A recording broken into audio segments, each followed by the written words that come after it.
ጉድ ዋ አቱም ህዝቢ ለምቆነ ታይና ንርለና ታይና ንሰምዕለና ዊሊ ሚዲያ ባለ ጽቡቅ ንጠቀመሉ ተባይሶም ተፋቲሖም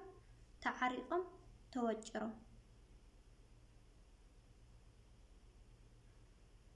ሰላም ኮራት ተኻታተልቲ ናይ ፍሬ ዩቲዩብ ከመይ የለኩም ደሓንዲኩም ኣነ እግዚአብሔር መስገን ሰላም ከምቲ ሰላም ዘለኹዎ ሰላም ክትኮኑ እናተመነኹ እምባርከስ ናብዛ ቪድዮ ክተኣቲና ኣለኹም ላይክ ሼር ሰብስክራይብ እናገርኩም ምትዋዕኹም ኣይፈልየኒ ኩለኩም ይፈቲ ላይክ ሼር ሰብስክራይብ እናገርኩም ተተውዕን ደሞ ብልቢ የዘመስግን ባርከስ ናይ ለምዓንቲ ኣድያና ወይ ከዓ ትሕዝቶና ደሞ ብናይ ሓፍትና ሰላም ጸጋይ ወይ ከዓ ኣፈወርቅ ጸጋይ ይኽኸውን ማለት እዩ ምክንያቱ ኣብዚ ሰለስተ መዓልቲ እዚ ዝዕዘቦ ዘለኹሲ ብጣዕሚ ዝገርም ማለት እዩ ሰለስተ መዓልቲ እዚ ይኹን ቀኒዩ ማለት እዩ ብናሊ ኣሌክስ ምስ ጀመረስ በቃ ለለ ተመሊሶም እዚኣቶም ኣትዮም ጎ ማለት እዩ ፕራንክ ዲዩ ወይ ከዓ ባእሲ ዲዩ ምንም አይርደካን እንዴ ክልተ ደቅና ይኹም ንስኻቶም እንድሕር ናይ ውሽጢ ነገር አለይኩም ናይ ዋዕልትኩም አለይኩም ለብውሽጥኩም ክትውድኡ ወለኩም ንምንታይ ገበናኩም ለሚዲያ ተውጽዎ ዓሰርተ ሰላም ትወድልካ ዓሰርተ ንስኻ በድል ሽሜ በዛ ሓዳ ሓዲጎ ካሊ ይኹን አይደል ከለኹ ናፍታ ገዛ ሲለ ከለኹ ዝስነ ሓይል ይኾነ ለሰላም ቪድዮ ሰሪሕካ ይቅርታ ኢልካ ሚዲያ ተለረእሲ ብስላፍታ ገዛ ሳይታዓቲ ማን ይቅርታ ኸውት አነ ሞቼሽ እገኛለሁ አነ ስለዚህ አፎም ሓወይ ማለት እዩ ምክራሓውካ መስማዕ ጽቡቅ እዩ ይቅርታ ተዋሃሉ ለካሎ ሓውካ ማለት እዩ ዓዊ ሓውካ ከውግዕካ ናህለ ደሞ ሂኒልካ መስማዕ ጽቡቅ እዩ ማለት እዩ ከም ሓፍትኻ መጠብ ንስኻ ደሞ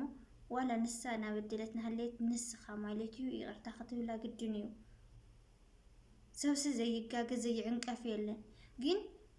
ኣነ እዚ ኳስ ተዋኢስኩም ገለ ኣይኮንኩም ብርግጽ ማለት እዩ እዚ ባስ ኣይኮነን ምክንያቱ ንስኻቶም ተተዋኢስኩም ውሽጥኩም ዳይኹም ክትፈትሑ ወለኩም ንምንታይ ናብ ካሜራ ገበናታትኩም ልወጽ እንዴ ናሊሊ ኣሌክሲ ቀንዮም ዋዩ ተፋቲሖም ተዓሪቆም ተበጭሮም ናተሃለ ማለት እዩ ንስኻቶም ለተመሊስኩም ናታቶም ቦታ ሒዝኩምዎ ንምንታይ ከም ክኸውን ክኢሉ እንታይ ስለዝኾንኩም ንስኻቶም ተኻታተልቲ ክተፍሩ ትኾንኩም ከም ቀደምኩም በቃ ፕራንክ ድዩ ንዓና ዘምህር ድዩ ዘዘናግዕ ድዩ ዝተፈላለዩ ነገራት ኣብ ትግራይ ልስራሕ ይሰኣንኩም ንሱ ሒዝኩም ትትመጹ እዩ ጽቡቕ እምበር ተባኢስና ተገናጨርና ሰላም ከም ዝገይረትኒ ኣፎም ከም ዝገበረኒ ካውዚስ ታይና ክንመሃር ኣረ ጽቡቕ የኾነ ኮራት ሕዋተይ ስለዚህ ንስኻ ሕደጎ ሰላም ሓፍተይ ለሕደግዮ ከምዚ ዓይነት ጽቡቕ ኣይኮነን ማለት እዩ ንዓኻቱም ኣይጠቕመኩም ከምዚ ዓይነት በቃ ሚዲያስ ለጽቡቕ ነገር ለሰናይ ነገር እንጠቀሙ ሓደ ሕብረተሰብና ለሱስ እንዲኒዮ ናው እንዲ ዝጎይ ሰላም እዚ ኮይኒ ላኽት መጽናሃለት ሓደ እዚ ኮይኒ ላኽ መጽናሃለት ሓደ እዚ ኮይኑ መጽናሃለት ተዋኢሶም ተተኸይዖም ናውዙ ኢሉ ሰምዕ ህዝብና ይቅርታ ዳእምበር ከባዕለይ ትሒዝሲ በቃ ከምዚ ሱስ እዩ ዝሕዘካ ተረዲኩም ግን ኩራት ሕዋተይ ከምዚ ዓይነት ንኣና ኣይጠቕመናን እዩ ኣይጠቕመናን ከም ተመልከትኩም መጠን ከምዚ ዓይነት ጽቡቕ ኣይኮነን ታደኹም ከተገራትኩም ኣብ መንጎ ትቁርቁርዋ ወይሊ تعرف باقدفوا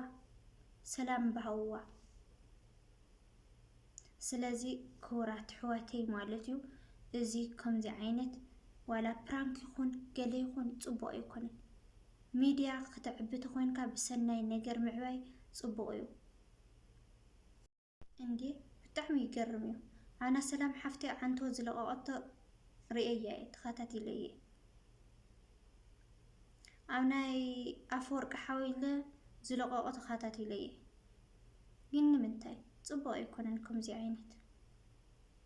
ንስኻቱም ክልተ ደቅና ተሓላለዩ ተፋቀሩ ከምቲ ዝነበርኩም ብጣዕሚ ዘቕንቕ ደስ ዝብል ፍቅሪ ኣለኩም መርአያ ኢኹም ተረዲኩም نسخاتم تزلكم فقري كتقصلوا لكم بي لمنتاي كم زي كون سلازي برانك تخوين لهم زي عين براد اي تقورو ايوه بدحريخا على حزاتي سعر ما يسخر بدحر سوس غزاخت ربش زي تقليدا لا يا اخت زي ما خاص حنت اللي خاص حنت على صحه داونكي شو بدنا ما يتعجب تاي سلام تاي خوكا سجاجر زي ريك الله انا ما نقدر كلام بس خا غزا ساي ترلي كاي هوني زياس تواجي مصيك يعني هوني نازيا ليروحنا يوتيوب ترنتي قالات كان يسعر يعني ترلي كان كريا الى الان خمي مخاني ترلي اسخال حمام كخال تاي كفكفت لها زي كوي غزا حدا حدي خلي يخون على نفتك لازم سيده كان زسنا حيل يخوني السلام فرقو خندي نجر لا خلا نعم خرج درجه زحت كسا ساسا يسمع كان يعمل درجه خلنا تصبق دقاير راينا خلنا ما يسمع بس ما يسمع انا زيدي يا خالد فيديو هز بوستاتنا انت بوستاتنا رخاله سير بوستاتك سير بوستاتك خوينا انا زيد حاج زعل خاصي على لك على خاطر قم نجر ما اسمع تردي كاري هز على ايه اللي اسمع اذا كان له سلام بحفتها تردي كاري سخان اشتياخ ولا جيجا هاللي ياسي وهذا الماء ولا جيجا هاللي تصري خادو شيء كهاد تفرد سلام جات واقع المسخن سلام نخوجيها حاول هذا معرك حد هو قال اخواني خفتي حاتي با انا اسمع انا كو حمي ولا على اساس راعي ما حد في ما اخذني صح من كخالك اصلا لا ملكتك اخواني ملكتني موسي انا تتوقع يا بيوت السيس كدمي تجزا انا قام بدي افلت انا قاعد انا سلام انا كان سافنتا في الحد سلام يرا لك انا هوسي يفلت يا عفوك خمت حليل لا خمت بلا عليه حاول تحسب كمان انا الفلت لك انا هوسي تحسب استحي لك امس ليش تحسب لها سب لخوي لندي تردي كانو سب لخوي لي تردي كاودا ناس ارا صبو ايكون اسكا كوندزي نمنتاي زرس نورمالي ترديكم ديو نسخات حجز كيا نسات حجزتك للي دروح واتنا تحججزيو ناتداغاغف كاي مانم سو تودي كاوي كع تودي انس خاوي كع نسات تلعالو بعلتهم مانم سو يلكم ስለዚህ ሆነ ማለት ይሕደግዎ ኩلهم ይሕደግዎ